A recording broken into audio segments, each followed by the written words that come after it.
ఎక్కువగా నవ్వడం వల్ల మీ ఆరోగ్యానికి ఏమవుతుందో తెలుసా? చెప్పు. రీసెర్చ్ ప్రకారం చిన్నపిల్లలు యావరేజ్ గా రోజుకు 300 నుంచి 400 సార్లు, ఆడవాళ్ళు 50 నుంచి 60 సార్లు నవ్వుతారు. కానీ మగవాళ్ళు కేవలం 8 నుండి 20 సార్లు మాత్రమే నవ్వుతారు.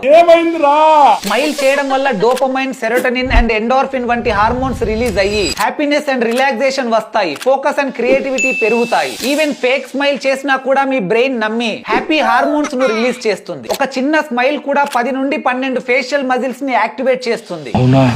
అదే జెన్యూన్ స్మైల్ అయితే ఏకంగా 43 మజిల్స్ ను యాక్టివేట్ చేస్తుంది. దీని వల్ల ఫేస్ లో బ్లడ్ సర్క్యులేషన్ పెరుగుతుంది. స్కిన్ నేచురల్ గా గ్లో అవుతుంది. వ్రింకిల్స్ అండ్ ఫైన్ లైన్స్ కూడా తగ్గుతాయి. మీరు నవ్వినప్పుడు మీ body more white blood cells ని రిలీజ్ చేస్తుంది. దాంతో మీ ఇమ్యూనిటీ పెరుగుతుంది. బ్లడ్ ప్రెషర్ తగ్గుతుంది. హార్ట్ అటాక్స్ అండ్ స్ట్రోక్స్ వచ్చే అవకాశాలు కూడా తగ్గుతాయి. స్టడీస్ ప్రకారం ఎక్కువగా నవ్వే వాళ్ళు తక్కువగా నవ్వే వాళ్ళ కన్నా 7 సంవత్సరాలు ఎక్కువగా బ్రతుకుతారట. సో ఈ వీడియోని వెంటనే మీ ఫ్రెండ్స్ అండ్ ఫ్యామిలీతో షేర్ చేయండి. అండ్ మిమ్మల్ని బాగా నవ్వించి తెలియకుండానే మీకు చాలా హెల్ప్ చేస్తున్న మీ ఫ్రెండ్స్ ని ట్యాగ్ చేసి థ్యాంక్స్